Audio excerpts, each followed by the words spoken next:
Hi. Hi. Hi. Uh, thank you for accepting my invitation and allowing me to talk with you. My pleasure. Uh, I have seen your profile and I requested you. It was amazing. I have gone through all your codes, all your thoughts. Mm. Well, I usually leave them up there for about 2 months. I started publishing in November of 2018. So I've Mhm. published almost 700 of them. I've written myself over 2,700 aphorisms, but I've only published about 700. I do one each day. And Okay. after 2 months, I take them off. And the reason for that is that I'm going to be publishing a book sometime soon Okay. of the aphorisms, and so I don't want them to be sitting out there all the time. Yeah, Okay. Before yeah, talking about that, I want to tell about you to my audience and about you to the world who watches sure. this video on YouTube channel. Okay. Yeah. I'm Can sorry. you can you What? in- can you introduce yourself to my audience? Certainly. Okay. My Yeah. name is Simon Constam. I live in Toronto, in Canada. I am 71 years old. I have been a lover of poetry for many, many years. And the poetry led me to aphorisms. And as I said, I've been publishing aphorisms every single day since November of 2018. And the aphorisms are not motivational, they're not political. I think of them as sharp food for thought. They're intended to stimulate people. There's a certain element of poetry in them all. And I think that they're interesting. One thing I feel very proud of is that I think that they're very well written. Um, and that's important to me. These are not simply aphorisms. Excuse me again. These are not simply aphorisms that are, saying something that I think is ordinary. They're trying to look deeply into various matters. And that's what I'm most interested in. And a lot of it has to do with personal relations, relations between men and women. A lot of it has to do with love. A lot of it has to do with simply how we react to the world. And I think, like most people do, that my view of the world is different from other people's view of the world. It's well known, for example, that the senses that we have, taste, smell, vision, these things, everyone experiences the world in a slightly different way. And so I'm trying to communicate the way in which I see the world. Yeah, so that's a little bit about me. I've published in a number of different poetry journals. Haven't published a book as yet. Um, I actually started writing poetry when I was 14 or 15 years old, and I stopped at around 19 years of age when I had an incident that really disappointed me about the poetry publishing world, the structure. And so I kept reading poetry throughout my life, and aphorisms too. And then I went back to it when I was 57, about 14 years ago. And I think one of the advantages that I have, particularly on Instagram, is that there aren't an awful lot of people my age. And so I have a lot of experience that I bring to these aphorisms, perhaps more experience than a lot of people might have. This age, people are usually in their sunset years. They're quieting down and so Yeah, on and so. yeah. I'm not doing that. I'm headed in the opposite direction, getting more and more busy with my writing. I still work, by the way. My wife and I have a company called Solo Traveler. It's actually the world's largest solo travel website. My wife is a solo travel blogger, and I'm the business manager of the site. We were hit quite hard by COVID, as you can imagine. Um, Yeah. and by the way, I've been to India. I haven't been to India in a long, long time, but I was in India in 1969 and 1970. My wife traveled to India a few years ago. I love India. Um, we have a lot of Indian friends. We were out this afternoon, actually, taking a nice long bike ride along the shoreline in Toronto with a couple of Indian friends of ours from Kerala. They're from Kerala. Okay. Yeah. I have gone through your profile. It is, it is so organized. It is. It contains a lot of information. It is very, very. I mean, I felt very, very deep when I started reading your thoughts. And Hmm. now you said that you started writing when you was very young. Yes.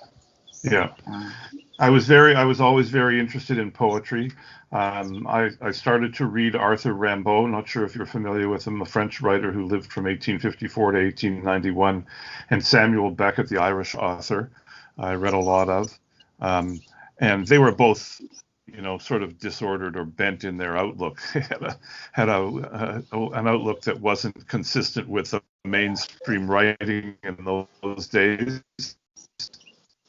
and and in that long time off, uh, when I stopped writing before I went back to writing, I had 4 children, and so I raised the children with my wife, and yeah, I want the aphorisms to be profound, at least some of them to be profound. Some of them are pretty simple, but I aim for achieving something that is going to be very interesting for people, and also something that's very short. And I because I want so little to interfere with that, I alternate between black on white or white on black, so that yeah, yeah. it's very simple, and it's also easier for me. Technologically, I'm not the most adept person, so this makes it a little easy for me. And I write the aphorisms all the time. I'm writing them every day. They don't come to me just like that for the most part. Occasionally, something Okay. comes to me. Today, while we were riding on the bicycle, an aphorism came to me, and it's not something I've published yet, but it was on the subject of true love. And why that happened in the middle of a bike ride, I have no idea. It's just one of those weird things. So I think that the way the world works is that sometimes things just fall on your head. Just ideas just fall on your head and pop up. And I'm Jewish. Perhaps I should mention that as well. And in the tradition of Jewish mystics, um, they would reach up to the sky and pull down insights and beauty and various understandings. And so the expression "brought down" is not an uncommon one in those circles. And I find that I don't really understand the origin of the ideas that I have. I do work on them generally quite a bit before I publish them, but the ideas come to me from somewhere I don't really know. I suppose it's my past and my experience in the world, but yeah. So it's a very interesting experience to write these. I get a lot of feedback. I get a tremendous amount of feedback, and there's some very interesting feedback over and above. People saying they like them and they find them insightful and so on. And I have 3 daughters and a son, and sometimes they write me and they're not very happy with them, particularly if it's something sexual. They don't particularly appreciate that, but that's who their father is, so they have to deal with it. Okay. Yeah. So yeah, you said that in the beginning. You said that you are different from others. You are not the person who thinks like everybody. So what is the difference that I can see you that not I can see in others? Well, first of all, I think that everyone has insights into how the world works and how things work and so on. I don't have any sense that I have any greater insight, but I think that my insights are quite different. My experience is obviously different from other people's. The one thing that I feel very strongly about is that I think that one has to look deeply into whatever one is doing, whatever one is reading. With my own writing, I try to look deeply, more and more deeply, to see what's there that I've missed. It's in some ways it's a little bit, I think, like a novelist, where you start off with a basic idea of what a plot is, and then as you develop it, you understand more and more about what the character is like, and what the different characters are like, and their insights and their motivations, and so on and so forth. So I believe in looking deeply. I don't think that I have any insights or truth that make me special in any way. I don't think that's the case at all. But I think I look at things a little bit differently from other people. You and I, for example, I mean, I'm in Canada and you're in India. We likely have very different experiences day to day. And, those experiences are what form one.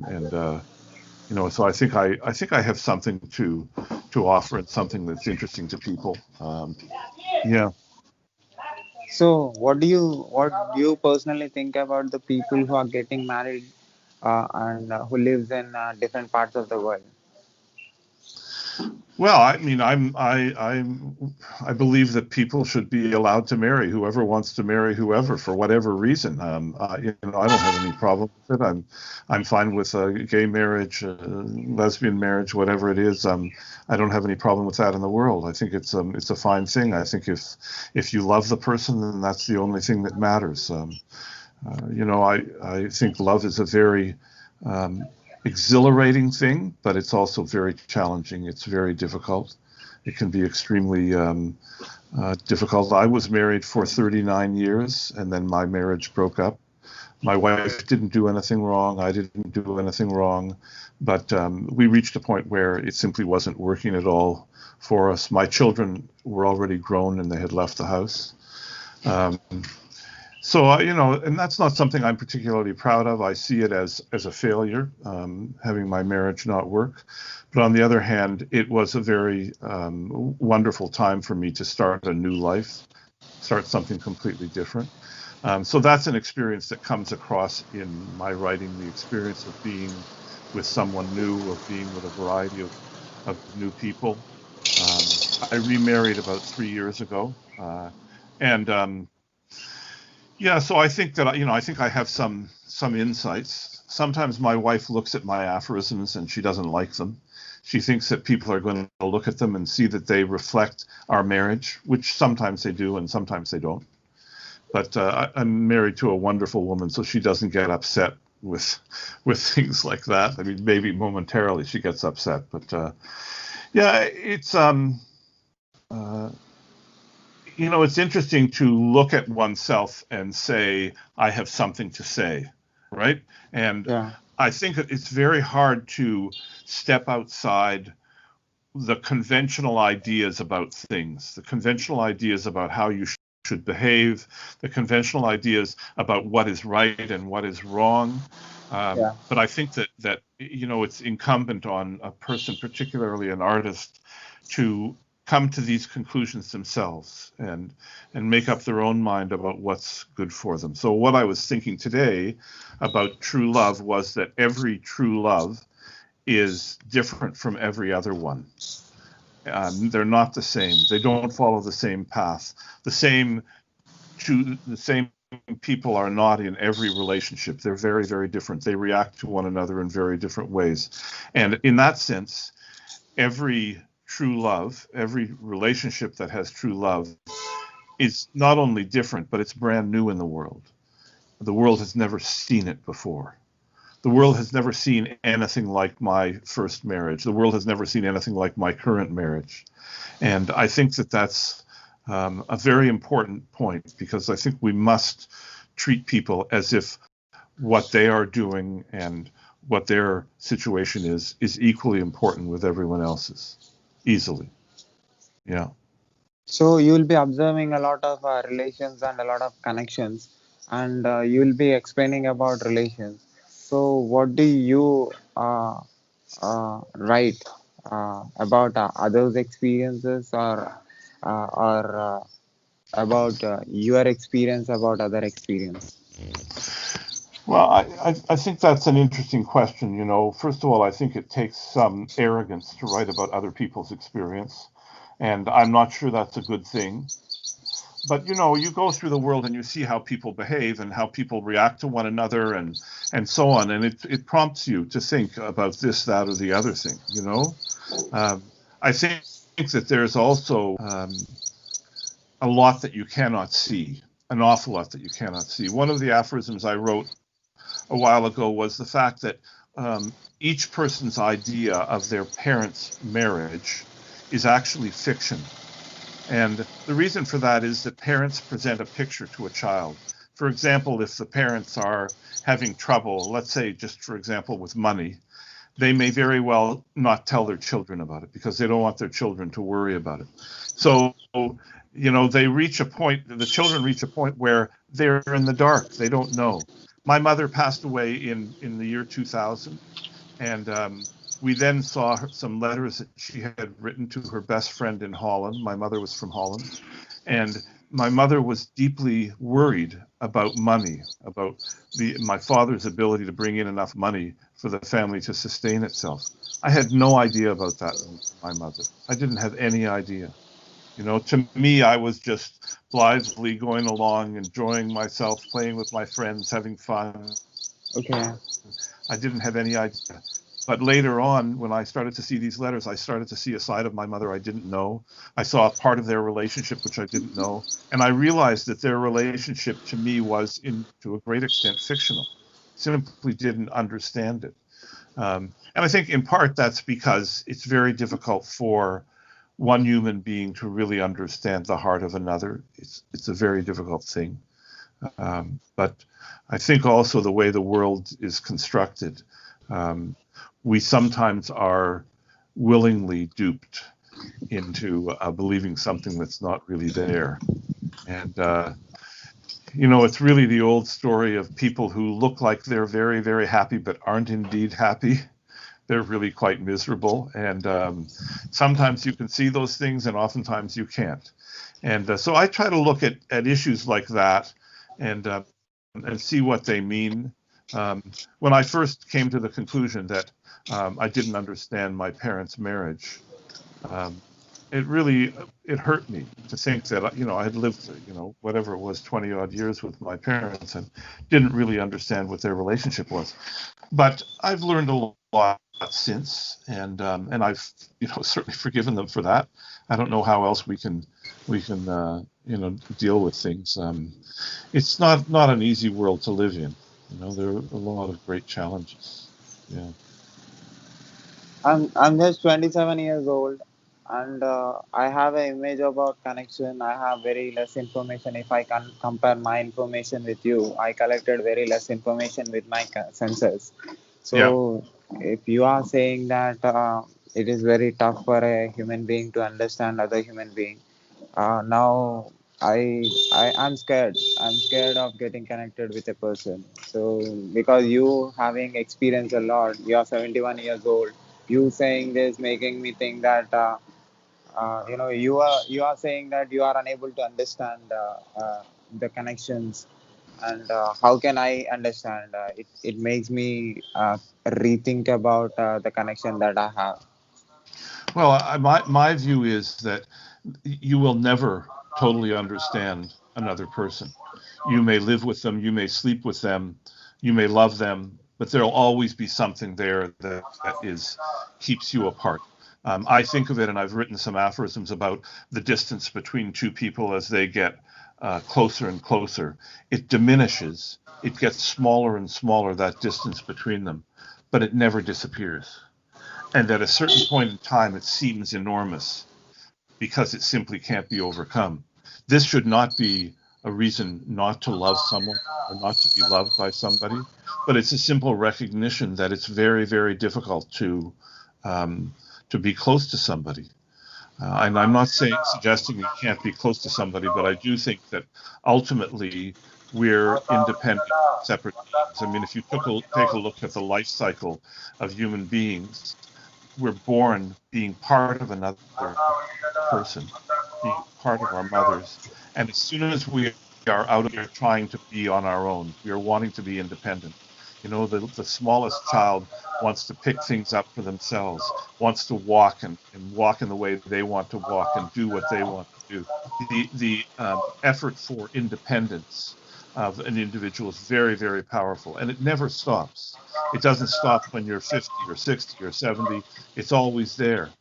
But the whole wonderful thing about love is that you overcome these innate difficulties. You overcome this separation between people, and you overcome it with tolerance and love and forgiveness and all of these things. And you know, it's a huge challenge. It's I would encourage you, not to worry about that.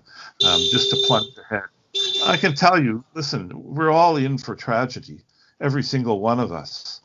No one here gets out alive. We all die.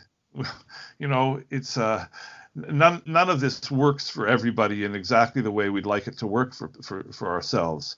We don't get exactly what we want.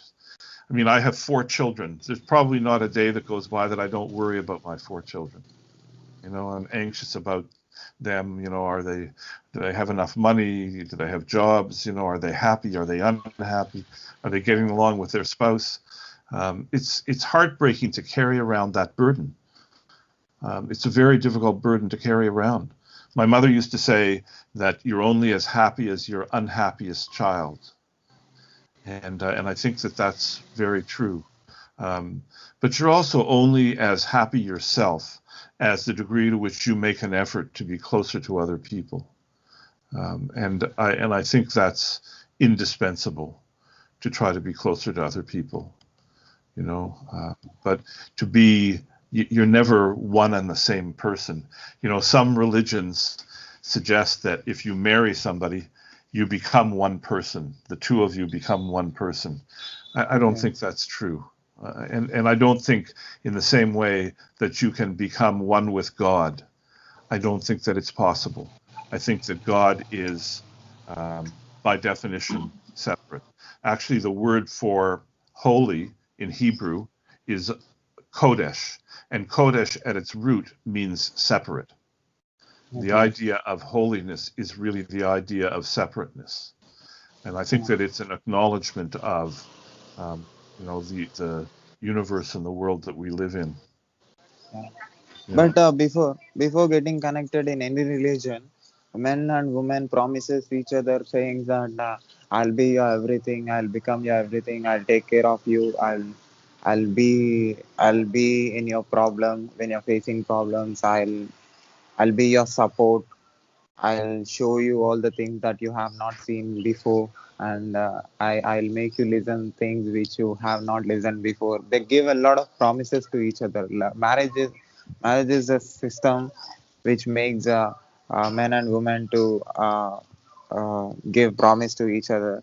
And why a lot of connections getting disconnected? There are a lot of connections are breaking even after giving a lot of promises. Why they are lying before they are telling something which they don't know what they do tomorrow. Well, I don't think that they're lying. I think that what people are doing is saying the things that they intend at that moment, and sometimes it doesn't work out.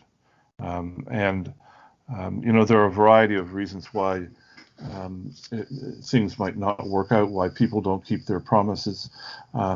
Listen, when you wake up tomorrow, Sai, you'll be a different person from whom you are today. And we deal with that every single day. We deal with a brand new being that we have. And in some ways, you wake up and you have to reconstitute everything that is your life. This is who I am. This is where I live. This is what I do every day. And it's very difficult under these circumstances, on the constant renewal of a life. It's very difficult to imagine, for example, at the age of 20 or 21 or 16 or 18 or whenever you get married, for 35, whatever it is, that you can understand how you're going to be and how your loved one is going to be 15 years down the road. I think that the people who are very advanced are able to move along together with their partner and not lose touch and not lose communication and not lose the ability to continue to love each other and to keep promises. And there are a lot of people who are very inspiring that way. And I think that, I just, in terms of my first marriage, I just wasn't that person. There came a point and at which I just couldn't go any further. And, I mentioned I consider it a failure, but, That's what it is. But again, we have to have courage. So when we say, I will love you forever and I will take care of you and be there when you have problems and so on and so forth, we mean it. We want to mean it. We want to believe it. And we try very hard to make it happen. But sometimes it doesn't work out. The world does not cooperate in everything. The world is a very it's an argumentative place. It's a place that constantly throws things up in your face and says, no, things are not going to be the way you want them to be. That's the nature of the world. I think we could say that every human being is to a degree fucked up. I apologize for swearing. And the world itself is fucked up. And we come into this world and it's not a pure and holy place. It's something that is evolving, changing, rough-edged. It's a very difficult place to be. And, some people are capable of being in it much more easily than other people. And then you have all the issues of being born lucky. Were you born with two parents, with parents who love you? Were you born with some money to take care of you, to allow you to get an education, to help you get a job? All of these kinds of things, There are a lot of lucky people in the world, but there are many, many, many, many more unlucky people in the world. And one of the things that I really dislike is this idea, which you see in many, many places, see it on Instagram all the time, which is, if you only try, everything will go well for you. If you only try, if you only really make the effort. And I don't believe that's true at all. I think that there are a lot of people who try very, very hard as anybody in the world tries, and it still doesn't work for them. This is a very cruel place, the world. It's also wonderful in many, many ways, but it's not intrinsically good. The world is a place that is indifferent to us. And if we're fortunate, if we're lucky, somehow randomly we got some luck, we're lucky. What can you say? But, a lot of people are not lucky. A lot of people just aren't lucky. I mean, I was born into a family that was able to support their children, support helping me go through school, take care of myself, finding a job, all of these kinds of things. Not everybody has those benefits. Not everybody has those benefits at all. And, a lot of people who are born into extreme poverty, for example, it's very difficult. And I don't pretend that if they just tried harder, they would do much better. I think that this is one of the things that I believe, and you could call it one of my insights. I don't like it at all, and I don't like it at all when you see this with athletes. It could be cricket or badminton or football or whatever it is, or people say, well, thank God he helped me. He helped me to win this match or whatever. That's ridiculous. I find that completely ridiculous. You were lucky. You were fortunate. You had good talent. These things are true. You might have been born gifted in athletically. But God wasn't stepping in and saying, I want so-and-so. I want, PV Singh to win this badminton match. God's not sitting there and saying that I want Saina Nehwal to win this badminton match. That's not what, in my view, what God is about. And the idea of, if you pray hard enough and you try hard enough, that everything wonderful will happen to you. I don't believe that at all. And yeah, it's an interesting place. And then we die. So actually, I started this video series a couple of months before. I took interviews of about 80 people around the world.